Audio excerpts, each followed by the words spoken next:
Hello, and welcome to a very special edition of the Supersons podcast, where we discuss the iconic characters and stories from DC Comics. This week, I'm your host, Dr. LondonSmith.com, coming to you all the way from the Jock Doc Podcast. I would like to begin by apologizing to the listeners of the Supersons podcast. The usual hosts have made it clear to me that I need to cut back on the use of complicated medical terms such as genome and Marvel Comics, so I'll try to utilize more common terminology going forward.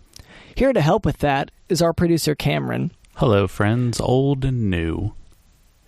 Cameron is so committed to making us relatable that when he heard about the Flashpoint Paradox, he began a search through every local pound in an attempt to find this pair of dogs, which he claimed could point a flashlight in the direction of hidden treasure. It's true. The Flashpoint Paradox, I think he got confused with that word there, paradox. So Cameron... Yeah, parachuting dogs. Oh, so I thought it was a pair of... So it's... Yeah, it's a pair of parachuting dogs. Haven't you seen Up? Yeah. Oh, well, there was one dog. But yeah, okay. So something about a lot of balloons. Yeah, but there's like those dogs in planes flying around shooting things. How do you think they got out of those planes? Okay. With a pair of dogs. Shoot. Okay. And then think of the implications of that.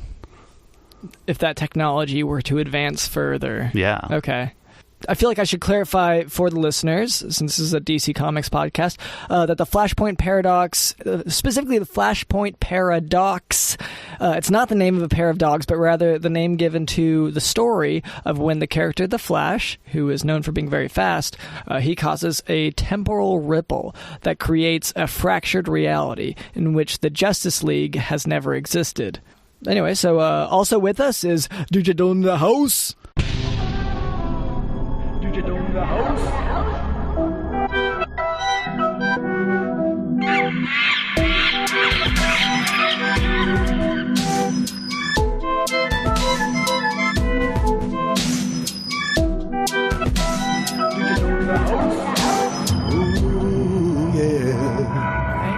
And now for today's topic, the first episode of the show Black Lightning.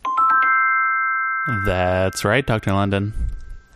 And so from what I understand, I was asked to explain this episode because the Jock Doc Podcast is all about explaining complex medical topics in a way that anyone can understand. And despite my fair complexion, maybe there was some assumption that navigating the heavy racial overtones that are present throughout the show would sort of be in my wheelhouse.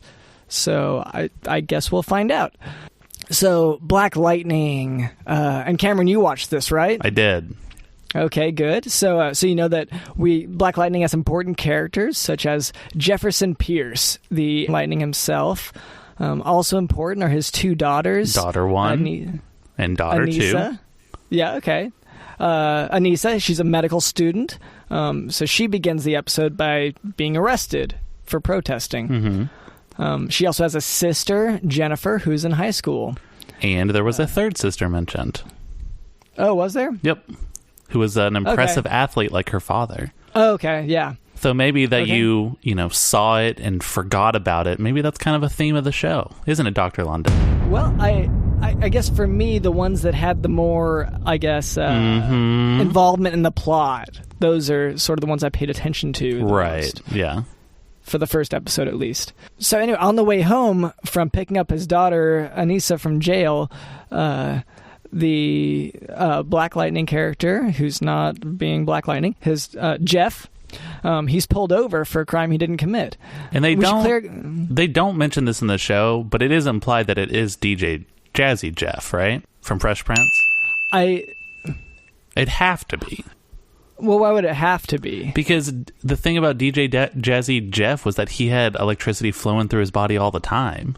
Okay. Dancing about and bringing like a fun energy, He's kind of a rascal. Yeah. Okay. And so here I see this guy, he's got energy going through him. His name is Jeff. I mean... He doesn't seem like sort of the fun, jazzy type of character, though. He seems a little bit more somber. Well, yeah, but this is, 30 years later. Right. Okay. Well, we should clarify that at this point, the titular character of the show, Black Lightning, he has not been publicly active as a superhero for 9 years. Yes. Wow. So that's a big thing here. But anyway, just so like you have been operating without a license for at least 9 years, right? Well, anyway, so when he gets pulled over, the lights on his car flicker very suspiciously. His car and the cop car. Later, we see Jeff, a.k.a. Black Lightning, attending a fundraiser for his school, where he's a principal, where his ex-wife, Lynn, who had divorced him because of his whole superhero thing, she flirts with him. Ooh. So that's interesting, yeah. But I do want to say, boo school. That was okay. I got to be honest, Dr. Lennon. I spent the first 41 minutes of this episode thinking he was the villain because of how much he was promoting school. Okay, I hate homework. I hate schoolwork. That's valid. Okay. Learning is for tools. And so I see this guy and I'm like, come on, man. What are you doing? Okay. So you thought for 41 minutes, wasn't the episode... Yeah, like about 42. Yeah. 42 minutes. So you spent most of it thinking... Well, I don't want to give spoilers before we get to that part. But okay. The bulk of it, he's pretty much being established as the good guy. He's pretty much being established as like a tool of pro-education propaganda. Right. Okay, well... So anyway, so he's at... No, but we can move on from there. So he's at this fundraiser, right? Meanwhile, his high school daughter, Jennifer, she ditches the fundraiser and she goes to because she recognizes that's why she's the coolest character. She recognizes that school is for tools. Okay. School is for tools. School is for tools. That's why I thought she was the hero. I thought she was the hero of the whole thing for most of it. I guess she's the only one who's willing to stand up against these teachers. Stand up again? Well, yeah. I feel like she just mostly avoids rather than... Well, anyway, so she goes to this club. You give a teacher an apple. You walk into school one day. You've got a red, delicious, just shiny apple. You give it to the teacher, and you know what the teacher says? Oh, thanks. And you know what the teacher does at the end of the class? Gives you homework. I just gave you an apple. What, I'm supposed to give you 2 apples every day? Do you think that it's a payment system or an exchange to stop having homework? That's why they give apples? I think that... I think the point of it is that she is going to love the apple so much and be so enthralled with how delicious it is. It is called a red delicious. That it won't even cross her mind to give me homework. Okay. Is it? You said she. Is this a specific teacher? No. Well, like you aren't in school currently, right? No, of course not. But there might be a high school student who looks a lot like me, wears a backwards hat, shows up to class a little late, kind of a cool guy. Maybe he's not happy with how teachers are treating their students these days. That's all. Okay.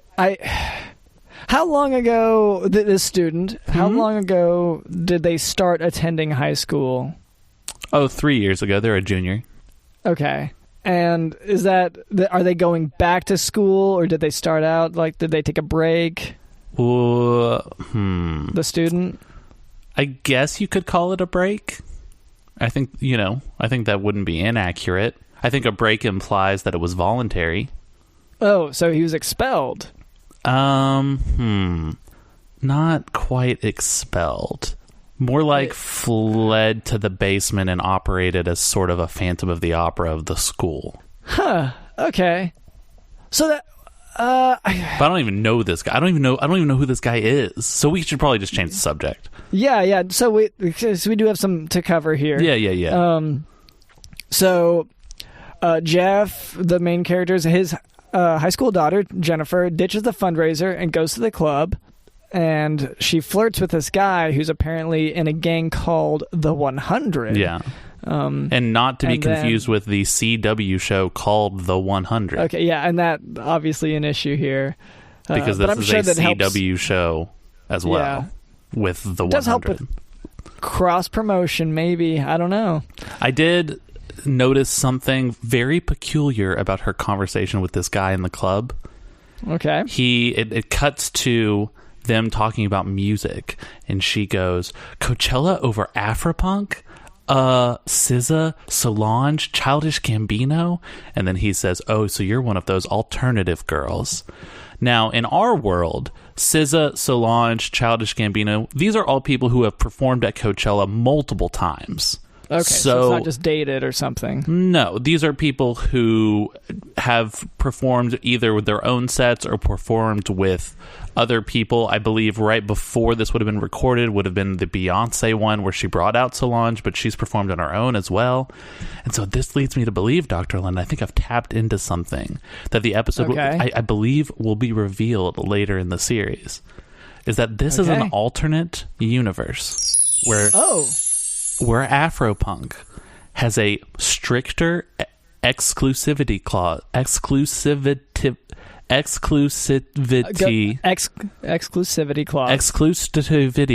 clause than Coachella. Coachella famous for its exclusivity clause.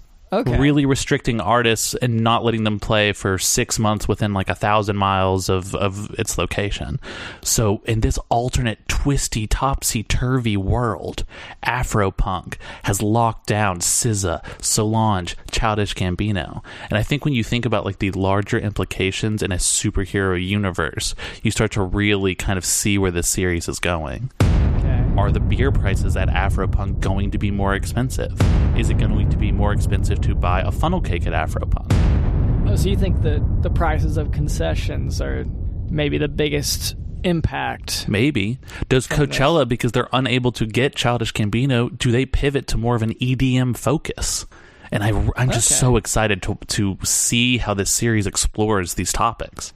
Yeah, I'm not sure that that's really the focus it takes. Granted, I watched the first episode studiously. I didn't really move past it because I want to keep the focus. But my guess is that it focuses a little bit more on the sort of superhero stuff. Oh, like who is the hero of Coachella and who is the hero of Afropunk?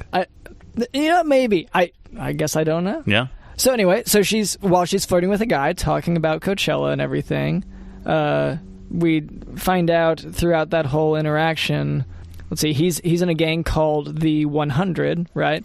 And meanwhile, our hero, Jeff, he finds out that she ditched the fundraiser, so he goes to the club to find her. And then he actually electrics like a shock to the bouncer when he points a gun at him. Who was just doing his job. Yeah. And then, the electric man... Electric Jeff. Everything. Which, Electric Jeff. I have to say, I think Electric Jeff is a pretty good title. So what about Zappy Jeff? Yeah, or like the Wizard of Lightning. Nope. Wizard of Jeff. Or, Jeff the Wizard. Okay. So Wizard Jeff. Yes. Later, you think that he's been outsmarted because on his way out, after shocking everyone, making the lights go out, he runs into the police. Yep. And they have electric guns. Also known as tasers. Okay, yeah, tasers. So, much to everyone's shock, Jeff actually likes that taser, right? So he squeezes his hands. And from what I could tell, squeezing his hands made electricity. So it made the cops fly into the air, and then he also squeezed his hands at the police car. Yep. So it catches on fire, electrics. And one thing And you know what, Dr. London? It's not unlike, holding someone's hand for the first time. You squeeze that baby, you feel that electricity. You know what I'm talking about? Wow. Have I held a hand before? Is that what you're asking? You've never held a hand before. I mean, I've shaken a hand in greeting. You've never held a hand before. You've never held a hand before. Oh my gosh, Dr. London's afraid to hold a girl's hand. I mean, if they gave consent and you signed the forms and everything. What are you so afraid of? Are you afraid they're going to zap you? Germs. Well, and the zap. Okay, I guess both. Now I'm afraid of the zap. You think germs are going to zap you? Is that something I need to be concerned about? I believe it might be a possibility. Because I have been having I just thought it was sharp pains every 15 seconds. I didn't know what it was, but you're just saying that it's maybe part of this kind of like zappy germ situation, which is interesting. No, so if you're having what feels like electric shocks, all the time, that sounds like nerve pain. Well, I'm not nervous. Okay, well, so you have nerves throughout your body. No, I just said I'm not nervous at all. I'm very confident. Okay. I'm very confident that I keep being zapped by these germs that I just learned about 10 seconds ago. And you're very confident. Yes. I'm not nervous about it at all. Well, we can go ahead and move on from there, I guess. Okay, so what we want to bear in mind with this whole police shocking situation is he was just at a fundraiser, so he's still got his tuxedo on and no mask. But there's a light on him. The car lights are on him. You can see his face very clearly, and he's in a tuxedo. And so this is an important plot twist in my mind, because when the news later reports the incident, the police on TV say, quote, "We are looking for a regular human black male who is probably hyped up on a lot of drugs." So this to me reveals just how ingenious our hero is. Rather than wear his Black Lightning suit, when the police still remember that suit from 9 years ago. So instead, Jeff is wearing his regular human black male suit. He's really in his Wizard Jeff costume. Yeah, his Wizard Jeff costume, which, well, the police label it as the regular human black male costume, I guess. Right. So it's impressive to me because it fools everyone whenever he wears that suit. So even when he shoots lightning, they still think, oh, okay, well, no, he's wearing that suit. He's obviously a regular human black male. And he's probably hopped up on drugs. Where else? Who could get such a nice suit unless they were hopped up on drugs? Those who work and receive a certain amount of payment for the work they do, the services rendered. A lot of times people... Oh, they're all on drugs. People with jobs? Yeah, that is what I'm describing. Yeah. Do you not know this? I don't believe that all people are on drugs. People with jobs are on drugs. Dude. Okay. Are you kidding? I was not. Oh my gosh. Anyway, so my point... Dude, everyone at your job is on drugs, dude. My point there was that this whole tuxedo thing, it seems similar to the Clark Kent effect, which also a DC comic. It's Superman, whenever he puts on glasses, people think he's Clark Kent. Who is that? Which... who are you asking about? Clark. Well, I know Clark Kent, but who is Superman? So Superman is the superhero who flies around. He's got super strength, speed. Okay. He's an alien. Okay. He's a fictional character within the DC universe. And he's the same guy as the nerdy guy with glasses? Yeah, the nerdy guy with glasses is his disguise. Of course. Have you seen how thick those glasses are? Yeah, I mean, they're pretty thick, but the point there is that, well, for one thing, Superman also has X-ray vision, so the glasses wouldn't even affect him, really. He could just see through them if he needed to. See through the glasses? See through the prescription part. Wait a second. I have glasses. I can see through them, Okay, too. No, Wait a second. That's not the correlation. I'm learning something about myself. Okay. You're not Superman. No, oh no. I wasn't saying that. Okay. But I clearly have X-ray vision. Okay, no. And in fact, I do want to mention, I do know that I'm not Superman, and I did, while watching this show, I feel like I did learn something about myself a little bit. Okay. Can I talk about that? Just not to interrupt? Just briefly, okay. Well, I think one of the common things is that we've seen with Black Lightning, Jeff the Wizard, is that he keeps zapping people, and it keeps causing these kind of explosions and fires. Well, who else do you know has an electrical fire 3, 4, 5 times a week? I do. Yeah. So, I mean, like... But it's not... Right? Well, that's because you... So, here I am. I'm just laying in bed. Things are just blowing up left and right around me, and every time I'm thinking, like, what's going on? And now I'm realizing something here. You refuse to hire an electrician, and you... Why would I need an electrician if I've got the electricity in my veins, baby? Well, if you... That's just not how... Like, you just didn't hire an electrician. You tried to do it yourself briefly and then gave up, left wires exposed. Like, your house is very dangerous. It's not dangerous at all. I've got everything on 6 or 7 daisy-chained extension cords. Yeah, that I don't think that's well. Anyway, we can move on from there. Anyway, after that whole encounter with the police, we meet his father figure in the show. Is a white tailor man named Gamby, named Commissioner Gordon Alfred Taylor Man. Well, I didn't see all of that in his name. I think they said it a few times. Commissioner Gordon Alfred the Tailor. Okay. Man. Well, in any case, he's and he's kind of a superhero in his own right. Yeah, in that he's a supportive character. Yeah, the way he can make those suits fit on his body. You're telling me that's not a superpower? You know, that's a good point, Cameron, that all of us, whenever we work hard and are skilled at something that helps to better someone's life, that does make each of us a superhero in our own way. Well, I don't think that's true. I think it's true when you're making someone's body work. You know what I'm talking about? Okay, so you mean like someone who makes someone else more attractive? Yeah, that's a superpower. So like, I don't know what you're talking about. I guess just if they make Jeff the Wizard look as good as he did, you're telling me that's not a superpower? No, I'm not denying it. It's weird that you would restrict superpowers to this, to just make him look good. Okay. Well, anyway, so he patches up Jeff's wounds, this Gamby, Commissioner Gordon character, Alfred. And so then our lightning friend Jeff, well, you're forgetting Jeff doesn't want to get back into the business. Yeah. Jeff is like, no, that's behind me. I'm done. And it's because his ex-wife doesn't want him to do it, right? Right.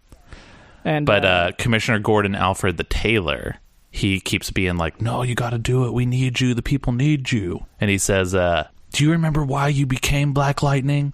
Because you wanted to give people hope. And I think that's really interesting, because I thought he became Black Lightning because of like aliens, or maybe he was shocked or something, or maybe he was hit by like a lightning bolt or something like that. But Commissioner Gordon Alfred the Tailor is saying that just through hope, he was able to give himself electric veins. And I have so much hope. And the leaves in my yard keep catching on fire. So I'm just saying. Yeah, but it's the exposed wires everywhere. Well, sure.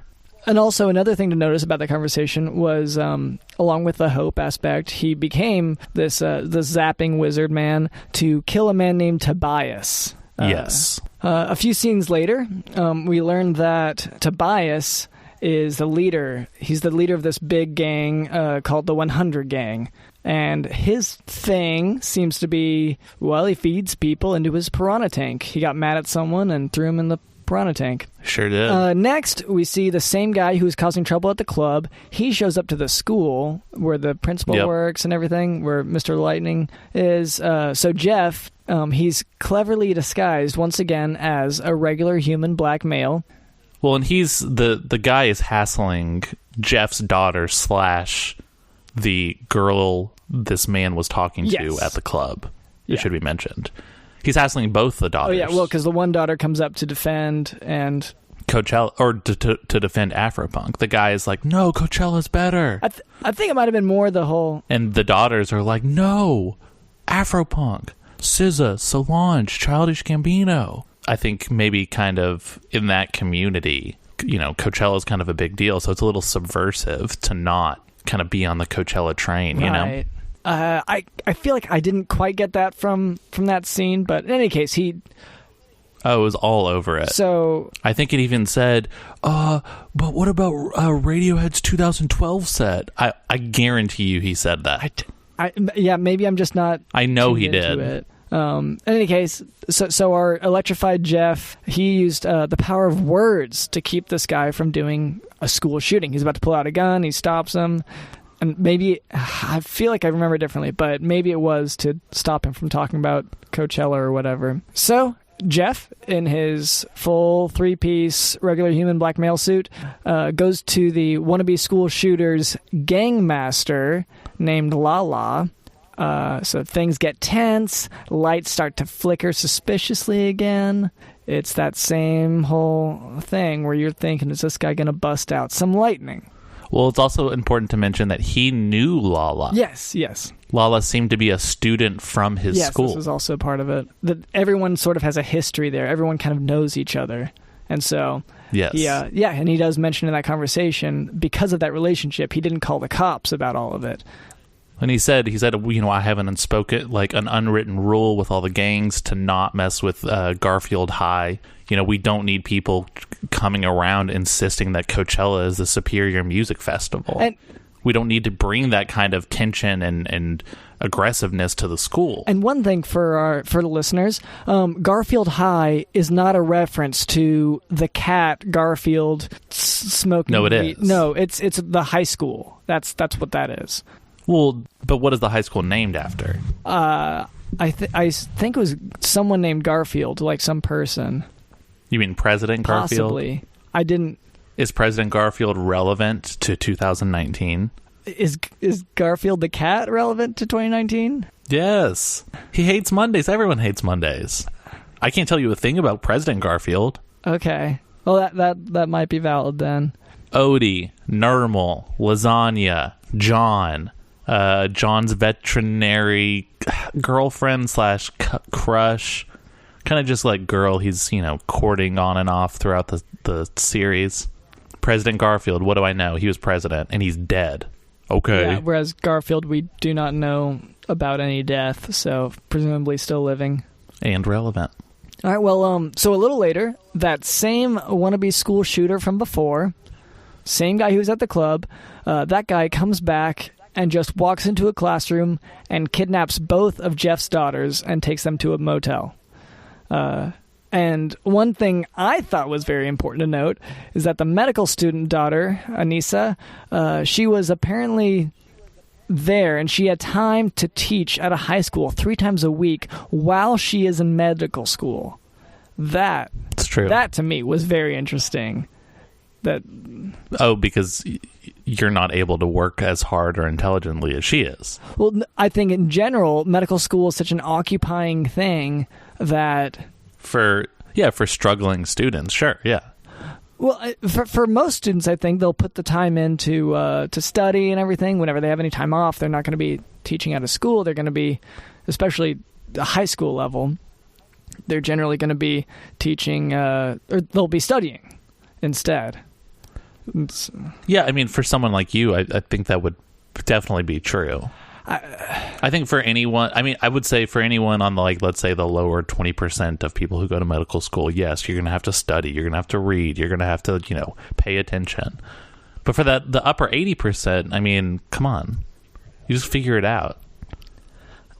That's all she does. She just shows up for a test. Well, she's ready, acing her way through school. And she teaches.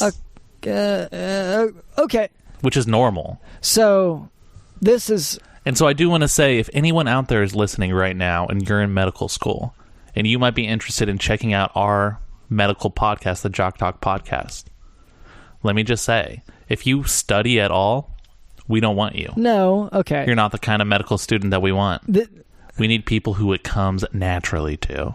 The podcast is meant to actually instruct anyone at any level. So whether you are already in med school or a doctor or...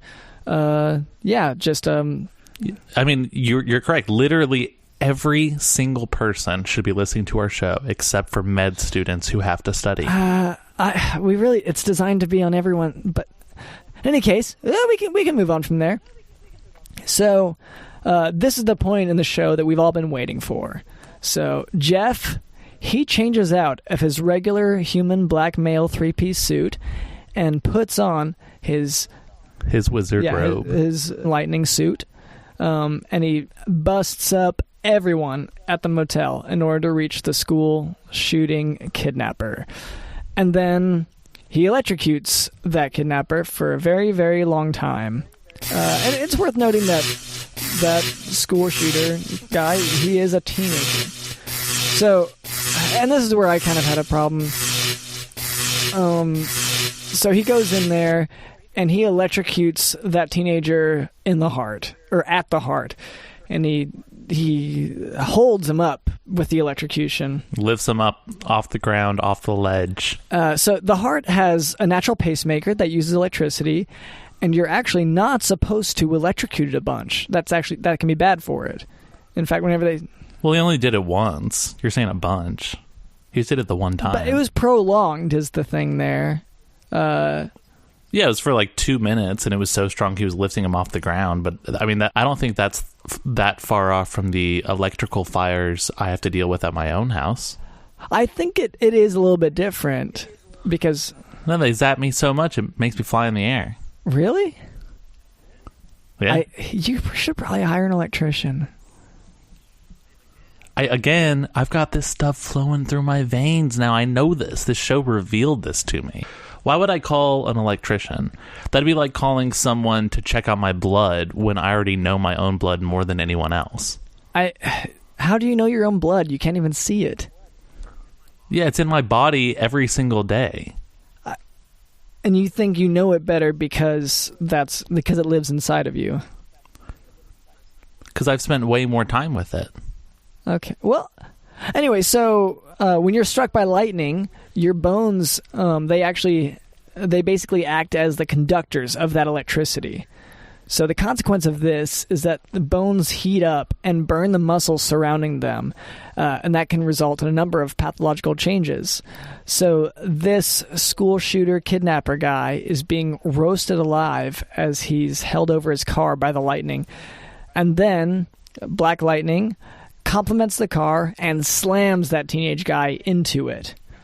It just, to me, it seems pretty excessive whenever... He could have just knocked him out or something, you know? But he's not the knockout guy. He's Black Lightning. Right. So, if he's not utilizing lightning, then he's not utilizing who he is. And this is kind of a show all about, standing for who you are. Okay. He's an electric wizard man. So as that ordeal ends, we find that Lala, the gang boss from earlier, who they had some arrangement with the school, whatever, he had been brought in to see that guy Tobias, and Tobias once again comes in strong with another nautically themed approach. Instead of the piranhas, this time he just shot Lala with a harpoon, because that henchman Lala had caused Black Lightning to show himself once again, to put on the suit. And lastly, this episode ends with Jeff's medical school daughter doing the squeezing hands thing like her dad, except this one breaks the sink. So she has powers at the end. So she's turning into the Thing, right? The Thing... From like the Fantastic Four. Well, that's Marvel, so we don't talk about that on this show.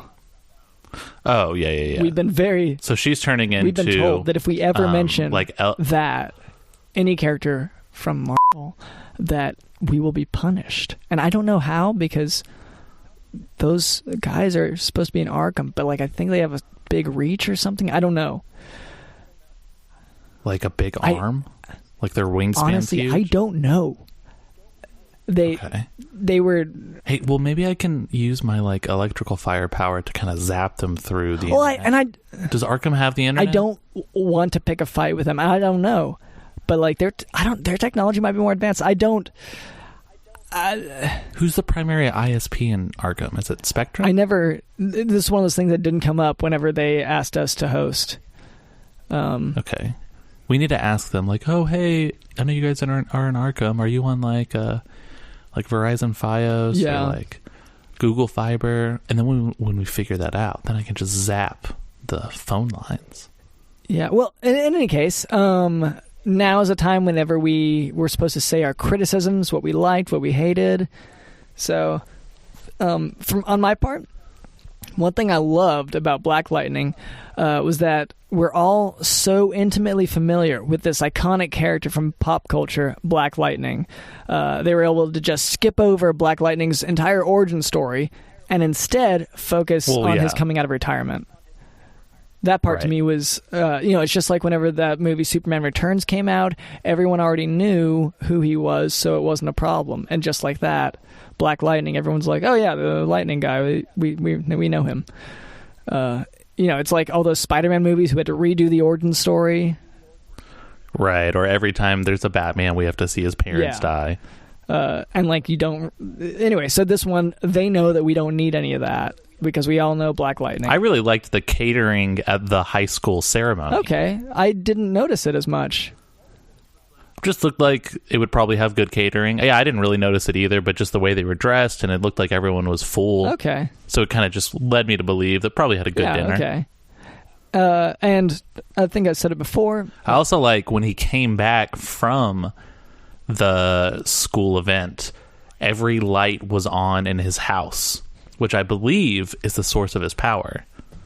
Because similarly, I keep electricity pumping in my house 24 hours a day, as much as I possibly can. It seems like that would be a waste of electricity. Is having a superpower a waste? I don't think so. I don't know that that's the source of his power, but then again, we've only... Flowing through his veins and my veins, baby. Right, so anyway, I'm actually guessing that the superpower must be genetic because the daughter had it. Maybe there's something there. We'd have to watch, I guess, more episodes.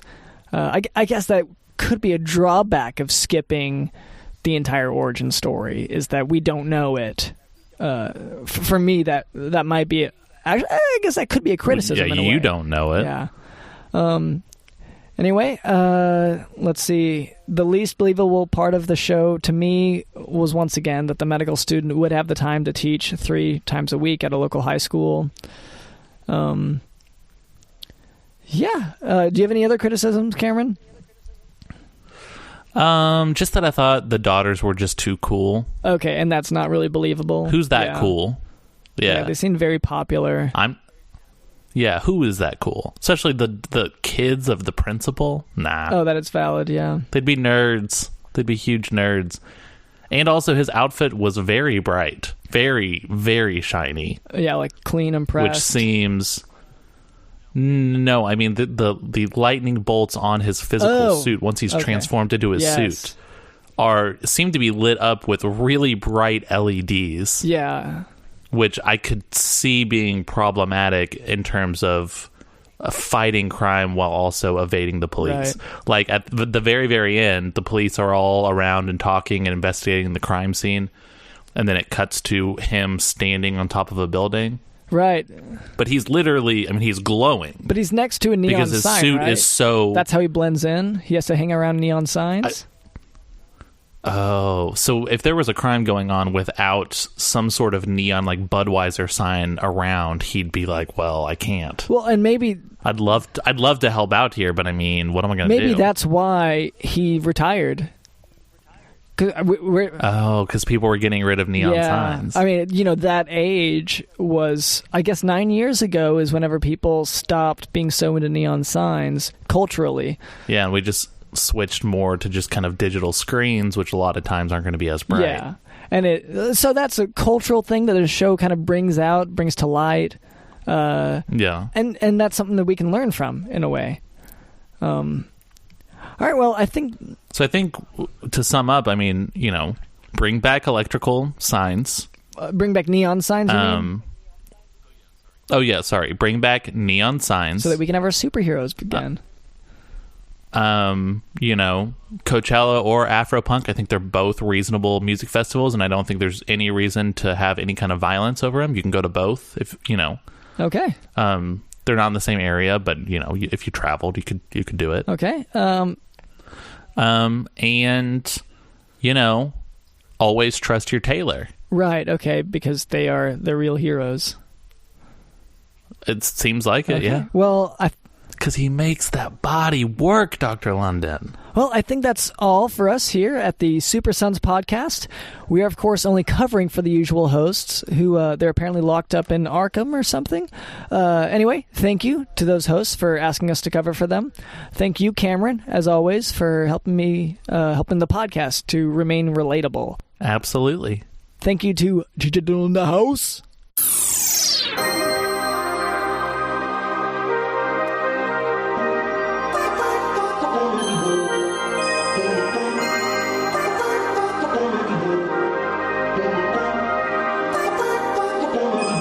School is for tools.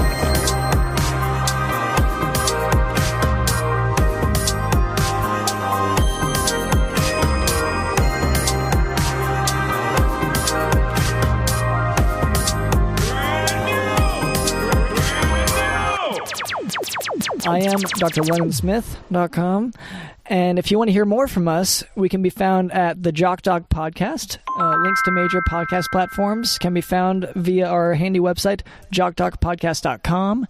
We're on social media as Jock Doc Podcast, and we should be pretty easy to find. On the Jock Doc Podcast, we discuss fitness and health, and we explain medical topics with some interesting guests. Anyway, thank you for listening, and goodbye. Zap, zap, zap, zap, zap.